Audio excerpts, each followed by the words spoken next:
I did not expect to be so rocked by Soulframe. After my first time entering its world, I realized that the genius of Soulframe's story is how it connects you to the game world in a relatable way, which makes the activities you repeat feel meaningful. I want to share my experience in that regard, because it's not often I find a narrative that crumbles the inner walls I've built up over the years, when even keel me gives into chills and goosebumps from a few moments of awe.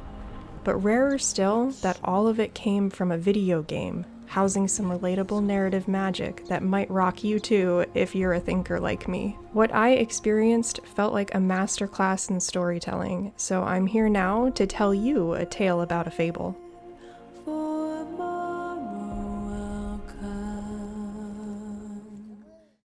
Soulframe's narrative connects you to the game world in a way I haven't felt before. Chances are, as you encounter the many fables presented throughout the game, one or two will stand out in a way that is relatable to you, or speaks to you based on your life experience. If you let it all speak to you, at least, you gotta let the walls crumble a bit, no matter how scary that can be. But fables make sense as a way to carry these relatable stories, considering what fables are. A fable is a short story, typically with animals as characters conveying a moral. And morals are things we've all had to wrestle with. So, the relatable factor surrounding morals linked to fables is high. Without getting too personal, the parallels drawn between the stag's fable and my own life were fever dream-like. This segment will contain spoilers for that fable, so be warned. Spoilers lurk beyond this point. This fable I found myself living involved a friendship formed in youth between a carefree young girl and a young stag-to-be. I saw a song sung of friendship and even mimicked that song as a memory is unlocked that reveals the bond between the two beings. It was a pure and unconditional bond. I then followed the stag's path through clumps of ode, the enemies corrupting the world, and eventually found a place of sacrifice, a glade, where the grown version of the girl, now Lady Diora, aims to use the stag corrupted by sludge as an offering to further her own ambitions, regardless of the bond they once shared. The games I play don't usually open the door to my emotions being slapped around a bit, but this next sequence is where I really got rocked. I set out to defeat Diora. Stop! The old put fire in every heart. Betrayer!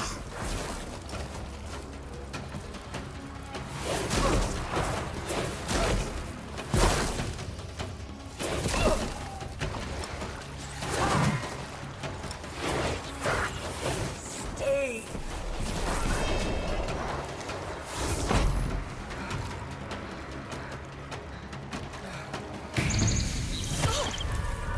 What are you doing? Just to have her fall into the ancestors' cleansing waters. And through playing that familiar childhood song, we all know that music is basically a vessel of nostalgic time travel,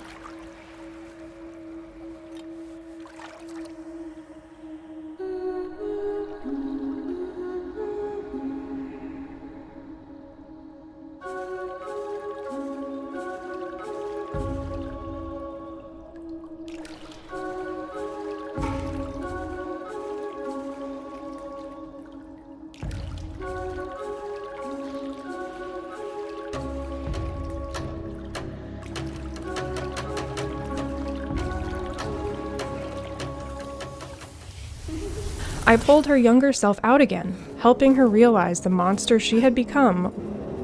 I know this.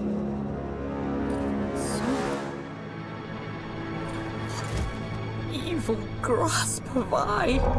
While also helping her realize that the way she saw the world as a young girl still exists somewhere deep inside. The goosebumps and chills I felt those next few moments crumbled my walls and sent me spiraling through memories and feelings that felt so similar. I've worked with animals for my whole professional life in the horse world. Just as she built a friendship with the younger stag, I did the same with the ponies I learned to ride on. There were no expectations or human-driven ambitions that came with that childhood bond. And just as she sacrificed the stag's well-being as an offering to further her own adult ambition, I began to view horses as paychecks as I entered the world of training and sales, rather than holding on to that childlike wonder at the soulful, pure individuals they each are.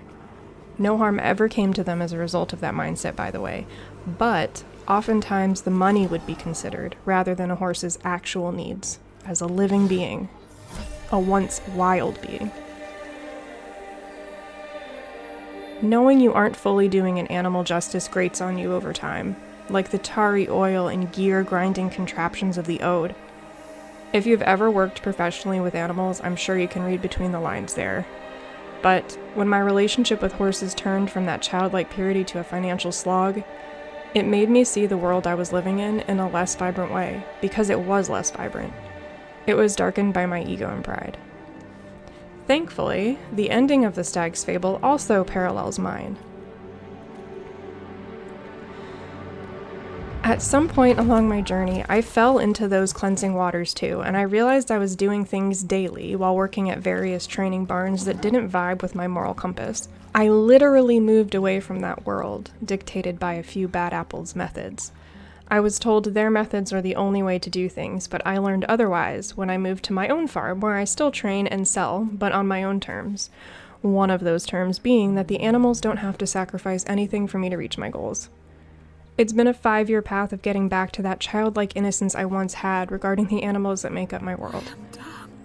All of these thoughts and feelings flooded to the front of my mind as that cleansed stag embraced Lady Diora again. I can't explain it. I can't fully describe it. Karen.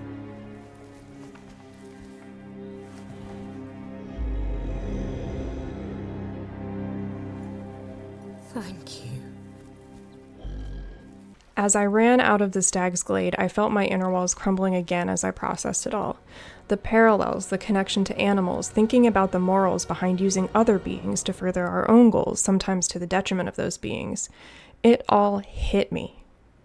But the thing that got me the most was the remembrance of a younger self and happier, less progress-driven days without the constant grating grind of feeling the need to just get through things.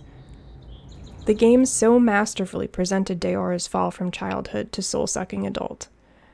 It took me by the hand and made me the fable's page-turner, while also peeling back a few layers of emotion I thought I'd dealt with, then hidden pretty well.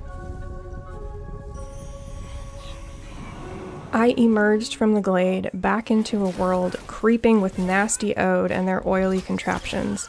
My purpose as a gamer never felt clearer than then.